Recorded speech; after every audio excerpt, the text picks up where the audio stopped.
Sanación iniciática te acompaña a expandir tu luz. Ahí. Sanación iniciática con la sanador y facilitador de Merkabah canalizado y Gabriela Romeo. Lunes, 11 horas, por Dakota, la radio líder de las terapias alternativas y holísticas.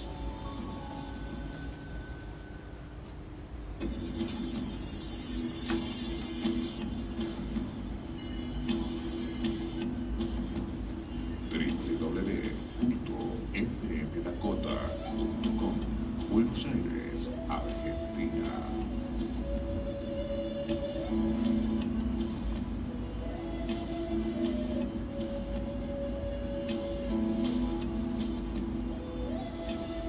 Estamos compartiendo la sanación iniciática.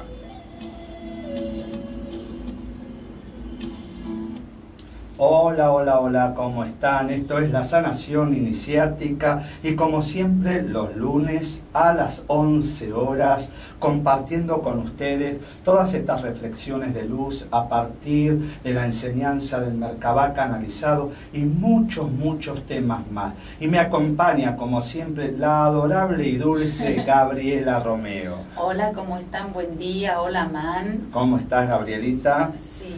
Bueno, todo en orden. Vamos a ir perfilando el programa de hoy. Como saben, estén atentos para cuando demos el ok a las llamadas para las pequeñas lecturas astrológicas que hacemos siempre. Un gran saludo a nuestra amiga Nelly, que me comentó esta semana que nos escuche, no sabíamos nada. Nos escuchaba a las 4 de la tarde y ahora a las 11. Besito, Nelly. Muy bien. Y bueno, contentos siempre de estar aquí al aire para compartir con ustedes toda la luz, toda esa luz que tiene que ver con la integridad, esa luz que tiene que ver con manifestar en el ser todo aquello que hace a la riqueza, pero no solo a la riqueza en un aspecto solo de la riqueza. Cuando hablamos de riqueza, hablamos de la riqueza espiritual, de la riqueza álmica, de la riqueza mental, de la riqueza emocional y de la riqueza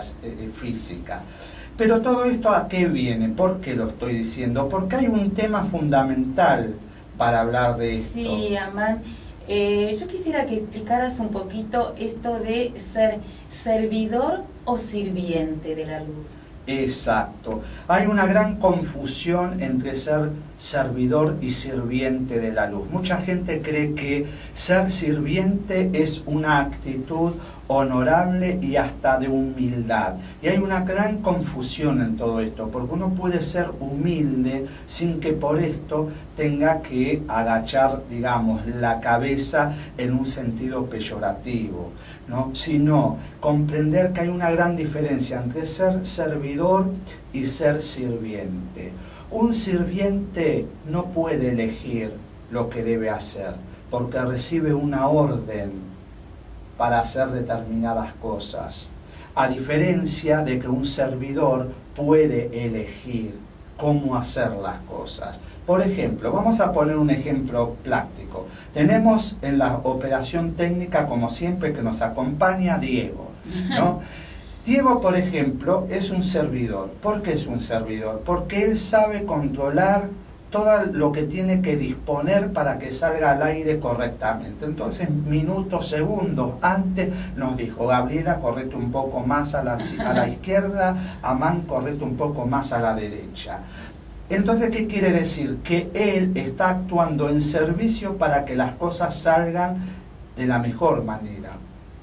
Un sirviente no podría hacer lo que hace Diego, saber cómo controlar la situación para llevarla al mejor estatus de la realización. Un sirviente simplemente dice: bueno, tengo que mover botones, aprieto el botón para que salgan al aire, que hablan, que hagan lo que tengan que hacer, ¿no? Eso sería la actitud de un sirviente. Y esa gran diferencia, que parece pequeña, pero no lo es, en la luz sucede exactamente lo mismo. Lamentablemente, miles y millones de personas en el mundo se convierten en sirvientes de una supuesta espiritualidad a través de una creencia determinada. No importa cuál es la creencia, lo que tú creas, si no lo puedes poner en práctica, es falso. De manera que si eso que estás creyendo no lo puedes vivenciar, termina siendo servidumbre, termina siendo sirviente de proclamas que no conoces cuál es la verdad ni la dirección. Por otro lado, el servidor, cuando comprende cuál es el camino a hacer, hace el camino. Esas diferencias que son muy obvias a veces para los que tenemos algunos años de práctica y de búsqueda, sobre todo en mi caso personal, que he pasado por todas las escuelas que puedan conocer y que puedan desconocer. He pasado por todas las etapas, he buscado, me he integrado y me he ido. ¿Por qué? Porque siempre uno, en mi caso, he buscado que aquello que se habla, uno lo tiene que experimentar. Si, por ejemplo, con esto no estoy dando una lección ecologista, aunque está integrado también con lo que voy a contar ahora, por ejemplo, en un centro espiritual muy conocido y muy importante, incluso a nivel mundial, yo estuve 4 o 5 años de mi vida. Siempre me preguntaba cómo es posible que estas personas que enseñan conocimientos muy bien explicados, ¿no?, con una capacidad intelectual increíble, pero por ejemplo fumaban, ¿no? Si uno tiene que poner la atención en la práctica espiritual, una cosa que debe suceder naturalmente es no contaminarse ni contaminar el ambiente. ¿Por qué? Porque los seres que buscan un camino espiritual lo buscan porque buscan pureza. Y en la pureza está la actitud de vida y la actividad de vida. Entonces, cuando una persona consume algo que es, digamos, antinatural, porque, digamos, el cigarrillo, el habano, cualquier cosa que se utilice, no existe de forma natural que Dios lo presentó en la naturaleza y de un árbol sacamos los cigarrillos o el habano y fumamos. Es un invento como tantos inventos que hace el hombre. Entonces, ahí comencé a comprender que en realidad eran personas con una gran capacidad intelectual para explicar cosas, pero que eran sirvientes, no eran servidores, porque un servidor se integra totalmente a lo que explica y a lo que enseña. Si dentro del camino yo digo que debemos liberar de toxinas nuestra conciencia, nuestros pensamientos, nuestras emociones, y al mismo tiempo yo consumo ese tipo de toxinas, no tomo conciencia, yo estoy haciendo, digamos, una proclama de algo que no practico. Y si no practico, me convierto en un falsificador. Y eso es lo que termina siendo un sirviente, un falsificador. Un servidor es aquel que conoce lo que tiene que hacer y lo hace. Más allá que pueda tener contrariedades en la vida cotidiana o del entorno, pero sabe que tiene que hacer las cosas de una manera y las hace. Aman, sí, y la diferencia fundamental es esto, ¿no? El hacer un trabajo consciente, ser consciente de la luz, eso es un servidor de la luz. ¿Por qué no explicas cómo el Merkabah canalizado nos hace tomar conciencia de esto y también nos ayuda, porque muchas personas fuman y esto no quiere decir que no sean seres de luz con todas las potencialidades para poder correrse de las vibraciones más bajas? Claro, es importante esta aclaración porque seguramente más de una persona que tiene algún tipo de adicción, ya sea el cigarrillo o alguna otra historia, se puede sentir como dolido, pero yo no hablo para que se duelan, yo hablo para que tomen conciencia. Y en esto de tomar conciencia no quiere decir que una persona porque tiene adicciones no es un ser de luz, es un ser de luz en esencia, pero el camino quiere decir llevarlo a la práctica externa, demostrarlo. ¿Y cómo lo demuestra uno? Teniendo actitudes y actividades que respondan a esos dones divinos que todos tenemos. O sea, nadie está exento de esos dones, pero sí hay que tener claro que una persona que está desarrollándose en un camino y no puede controlar las mínimas toxinas que están co-creadas por el mismo hombre, porque ni siquiera son toxinas naturales, por más que alguno me diga, pero si usted es vegetariano y el tabaco es un vegetal, sí, pero no sale el cigarrillo ni el habano del arbolito, o sea, o de la planta, es una de las tantas cosas inventadas por el hombre, como por ejemplo, vamos a tocar otro punto, Gabriela, sobre este tema, porque es interesante. Vamos a dejar el tabaco de lado, que hay mucha gente estará muy de acuerdo con nosotros y otra gente sentirá, ay no, si yo tengo que dejar el tabaco, entonces no hago ningún camino espiritual. Vamos a poner otro ejemplo.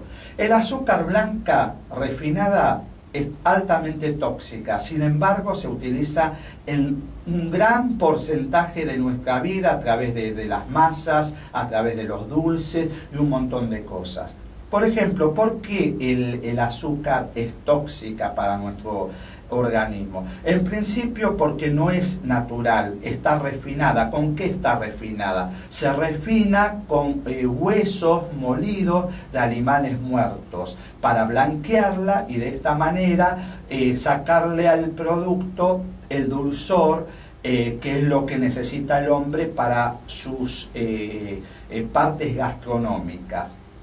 Ahora, cuando una persona se hace adictiva de los dulces, también está llenando de toxina su cuerpo, y los dulces, como el tabaco, como el alcohol, tienen bajas vibraciones, y al tener bajas vibraciones, al consumir elementos que tienen bajas vibraciones, no le permite hacer un trabajo de conciencia, lo que llamamos el salto cuántico de la conciencia, o sea, pegar ese salto para ver y experimentar realmente la luz. Y entonces las personas se engañan por los caminos más fáciles. ¿Cuáles son los caminos más fáciles? Bueno, decir yo creo en tal cosa, pero en su vida practican absolutamente nada. O sea, creer solo no sirve.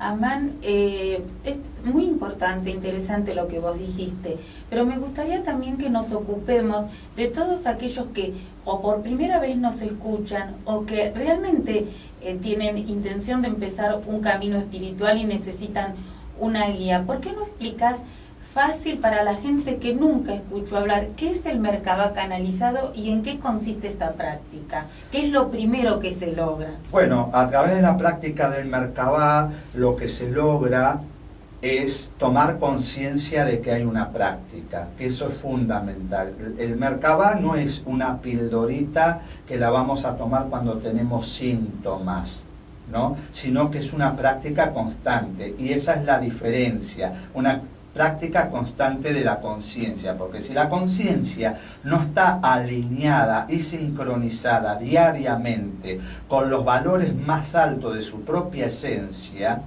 no puede mantenerse en esa vibración que estamos buscando. Por eso es muy difícil a veces hablar de una espiritualidad